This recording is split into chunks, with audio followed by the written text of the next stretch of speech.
So, moment of transparency. I used to believe that when women said they wanted to be alone, they did not have any desire for partnership, they were totally okay with being single, even if that meant for the rest of their lives. I used to believe that it was a lie.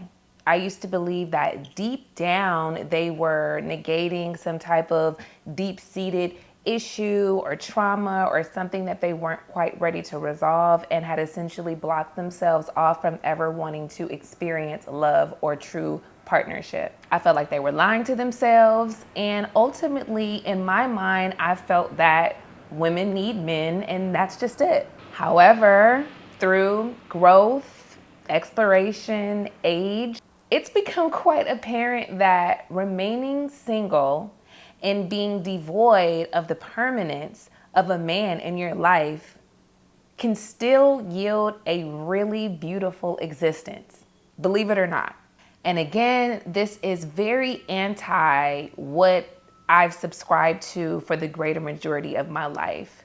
But I am allowed to change my mind and my perspective, and I think that we should look a little bit deeper into some of the benefits of remaining single, some of the benefits of enjoying your solitude as a woman, and the benefits of not having no man to worry about.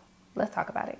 My name is Fallon Favors. Thank you for joining me for another episode. Wanted to do a big shout out to all of my UK subbies. Hey y'all, I see you in my analytics and I am so happy that you have chosen to spend this time with me. Thank you so much for your viewership, and make sure you are also tapping in the comments, letting me know where you guys are from. I want to hear from you. So this is really what sparked the conversation we're going to have today. Divorce in the Black, starring Megan Good and Corey Hardrick. Now people can say what they want to say about Tyler Perry movies. Okay, they are a little ethnic. I am going to champion anyone that is putting people of color in position to make some money, to showcase their talents and their skills and give us opportunities that we may not see otherwise. So if you haven't seen it, definitely go take a look and tell me what you think about it in the comments. In the movie, you will see that main character, Megan Good, whose character name is Ava in the movie, she is experiencing, or the story reveals that she has been a victim of severe physical abuse, verbal abuse, psychological abuse. She is basically being treated by crap by her ex-husband, and it kind of follows their story of how she transitions out of that.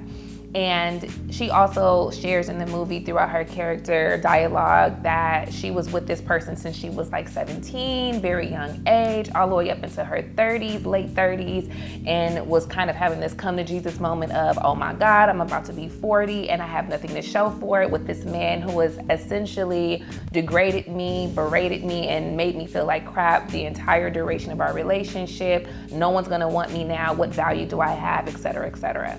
What I found really interesting was you'll see a common thread in a lot of Tyler Perry films where there's this downtrodden woman who is down on her luck and is trying to rebuild herself in some way, shape, or form, whether it be financially, emotionally. She's been in some kind of really toxic relationship and she's trying to transition her way out of it, find her strength again, come into the oneness of herself, get closer to God, honor herself, etc., which of course, who's going to complain about seeing victory stories like that? And what you will also see is that in the midst of this downtrodden woman's storyline, you're going to see a love interest enter stage left.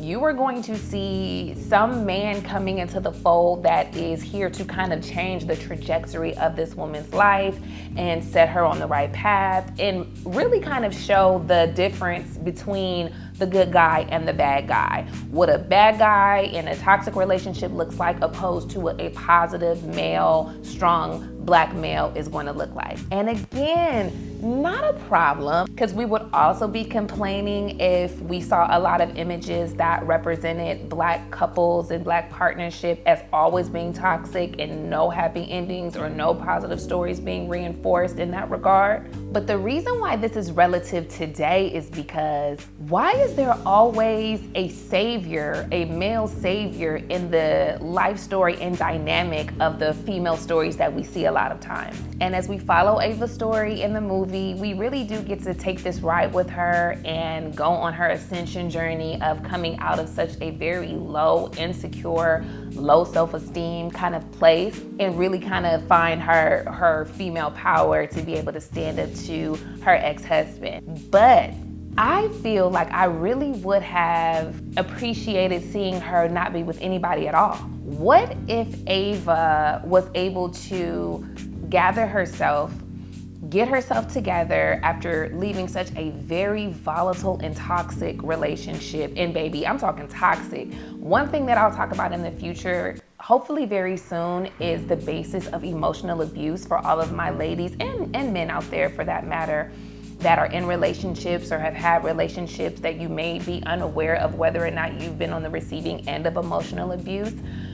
It is a real thing. Definitely do some research on that. And within the context of the characters in the movie, honey, not only did it come out that he was beating on her, which is a just red flag, non-negotiable, you gotta go, but he was also very emotionally and verbally abusive to her. He didn't call her so many B's, child. Called her a B, called the mama a B, okay? All in the grocery store. You'll see that too. I mean, spoiler alert, I'm not gonna tell y'all the ending, but I mean, he was just wildin'. Corey Hardrick, shout out to him, he did an amazing job in the film, but I mean, he was really wildin'. So what if she really took the time to decompress, gather herself, and kind of figure out, okay, how did I get here?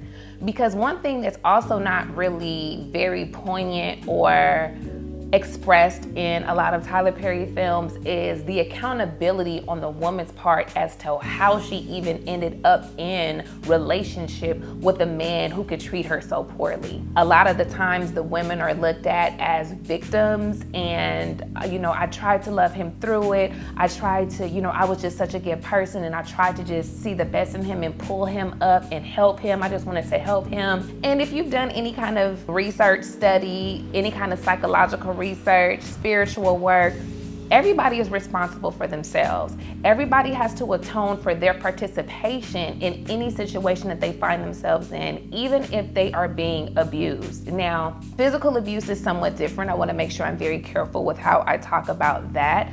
I don't think anybody asks to be physically beat on, especially a woman, so I'm not going to even go there. But outside of physical abuse, if you're talking about just being in a relationship with a toxic individual that doesn't really have the tools to be able to meet you at a place where they can love on you properly, you have to take some inventory and stock into what it is that you contributed to even being in a situation like that. So the reason why I'm saying that, or prefacing with that as well, is because what she really needed to do was probably just take a beat.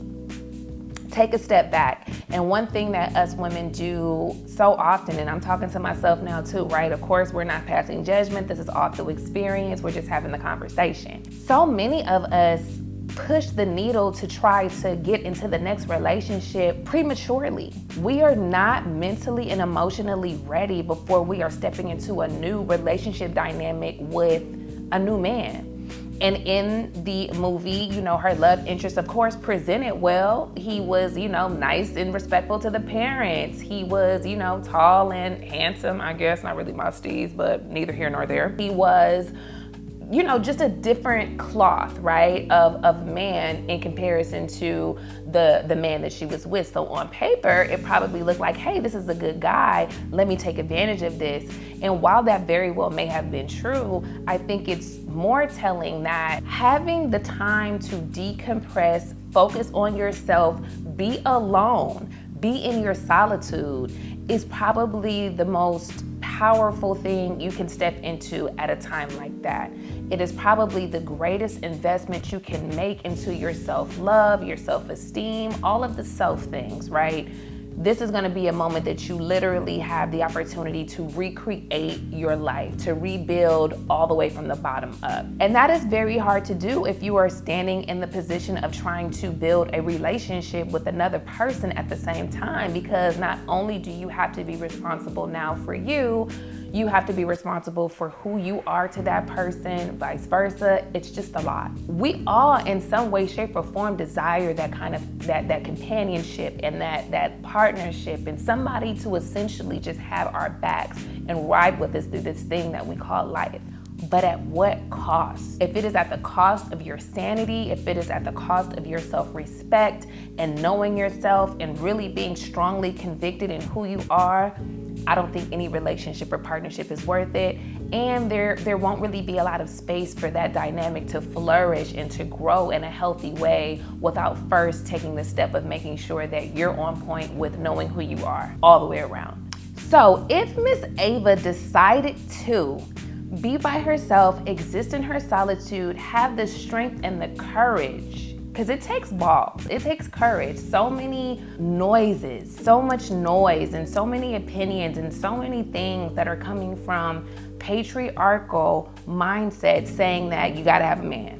You gotta have a man, you gotta have a man. And it is so crazy because I was that girl. But you also have to consider that this is what we've been indoctrinated into, for women to feel like, yeah, you need a man, especially in today's era when all of the red pill conversations are happening and men are constantly telling us, you need a man. You're not nothing if you don't have a man. You're gonna be single with cats. You're gonna be, in your apartment at 70 and 80 years old, and you're gonna be getting eaten by your cats because you're gonna be by yourself. You're not gonna have a man to help you. You need a man, you need a man, you need a man. What if you don't?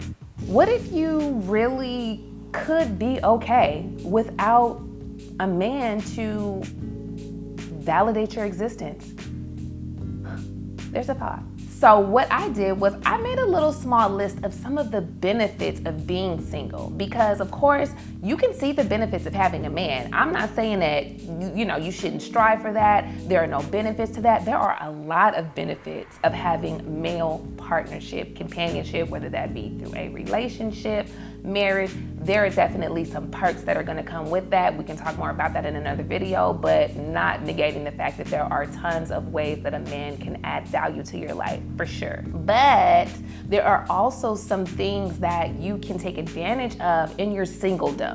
So don't feel like all is lost. Don't feel like you are not on the winning end. There's always polarity to everything, and there are definitely some benefits of being by yourself. One would be the freedom to make decisions without having to think about anybody else. Now, if you have kids, of course, that's going to modify itself a little bit, because of course you have to make sure that your kids are considered in the moves that you make. But even in that instance, what's best for you will more than likely be best for them if you're in a healthy state of mind. So it's a little bit easier, and they kind of have to do what you say anyway. This grown man that you now have to merge your life with, you have to make decisions about what's going to be best for the both of you.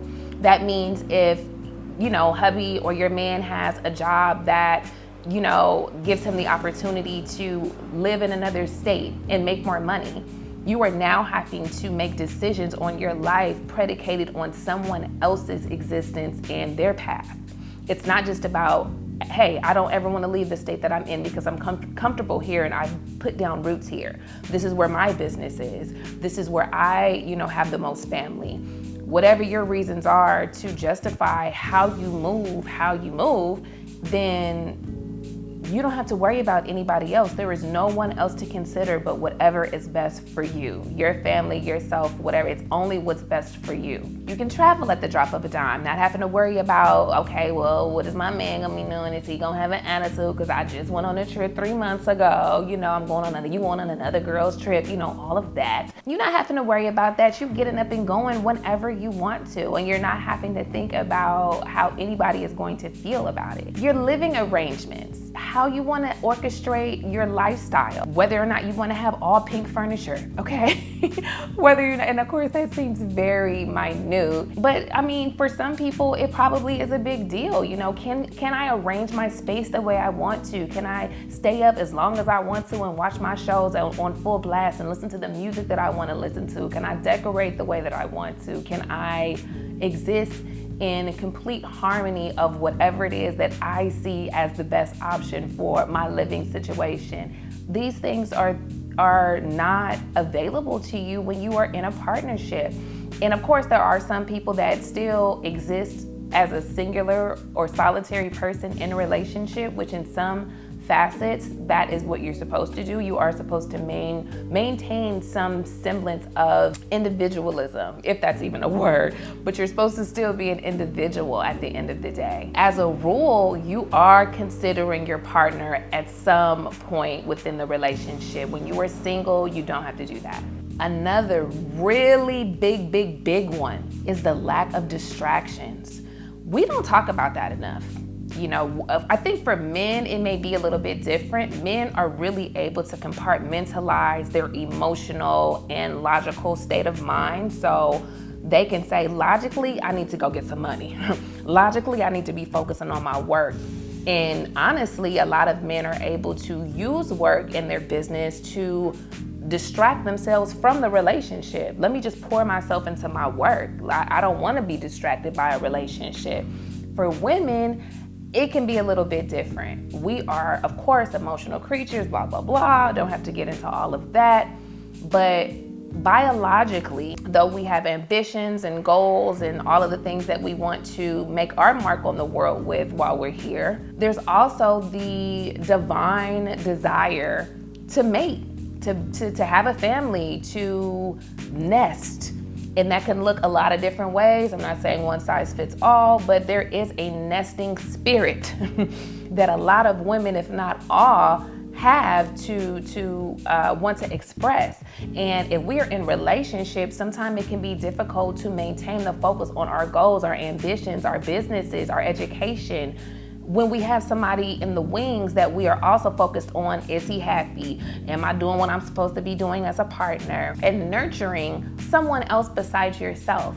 And that can serve as a distraction, especially if you have a man that's not fully on his path and knows what he wants to do.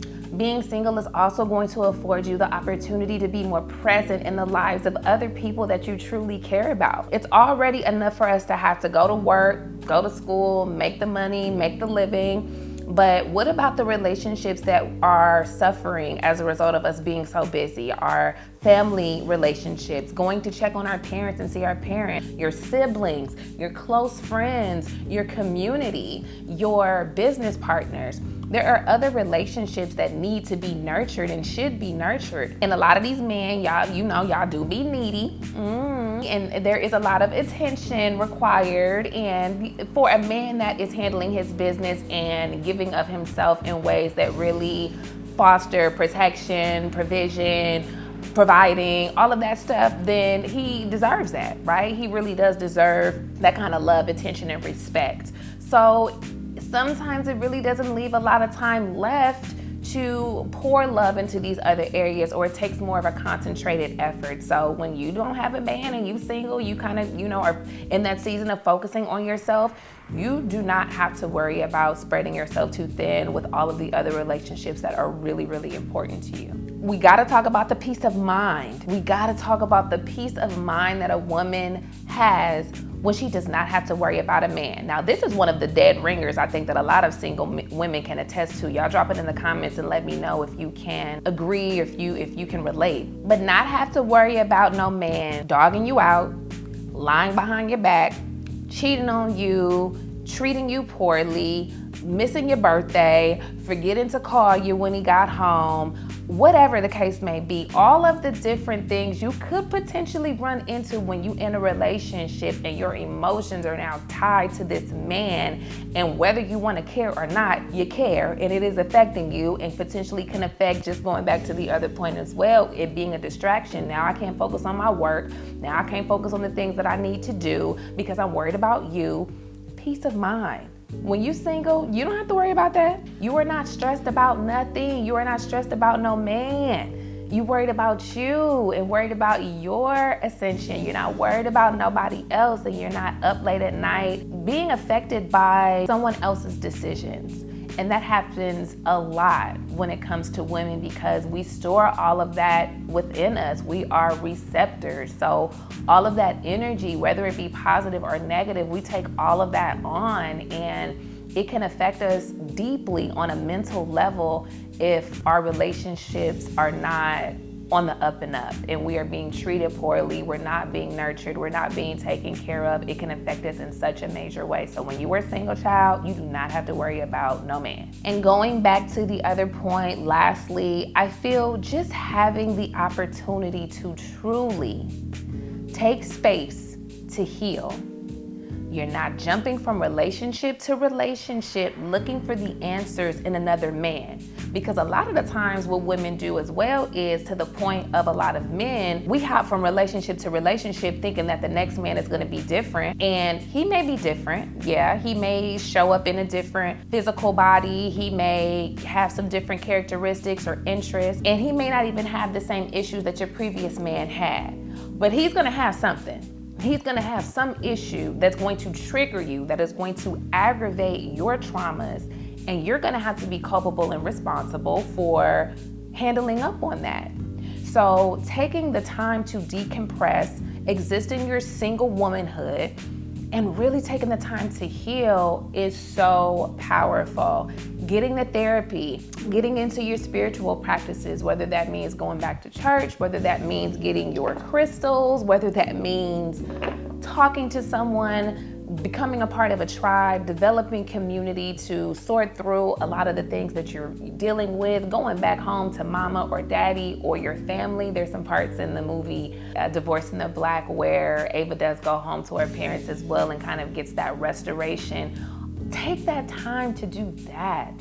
Because if you can really take the space to truly, genuinely heal, the next time you show up into your relationship, you are going to be such a dynamic individual. You are not going to be leaning and hoping for this relationship to make you whole. You will be whole before you even get there. And more than that, you're going to attract the kind of man that you really, really want. Being able to hear spirit and God clearly, because you're not being overthrown with emotions and confusion from the tumultuous tides that can happen when you're in a relationship. It can be a really beautiful time. And there's no time limit on that. Who knows how long that will take to get to that point, but just the willingness to go through that full process and that dark tunnel, maybe without even seeing the light yet, but being committed to finding yourself and really getting in touch with who you are before getting into that relationship that you really are hoping will be that true divine partnership that you've always wanted. Nothing's gonna beat that. Nothing's gonna beat that. And if you're single and you're not attached to anybody, you have the power to be able to do that. And for my girlies that are in relationships, you have the opportunity to do that as well, to separate from your partnership. And if your partner can respect and love you enough, you can go on that journey as well. But it's a lot easier, child. Trust me, it's a lot easier when you don't have to consider someone else in the process. So take that with a grain of salt, of course, but understand that the women that are single, you're not doing nothing wrong. You're actually in a really prime position. Don't let anybody tell you otherwise. And use this time responsibly. Use this time to better yourself. Use this time to sharpen your sword and become that version of yourself that you have always wanted to be. So thank you guys for joining me for another episode. Had so much fun talking to you guys today. Definitely leave in the comments and let me know, are you single or are you taken? What are the pros? What are the cons? I want to hear from you, male and female. Let me know all of the good, bad, and the ugly. We got to start building this community and having these conversations because we want to heal. This is ultimately what we want to do. We want to become our best selves, whether we're in a relationship, whether we're single, whatever the case may be, whatever boxes that we check, we want to become our best selves. So let me know in the comments, like, subscribe, share, ring the notification bell as always to stay tapped in and tuned in. And I will see you guys next week. I love you. Thank you for watching.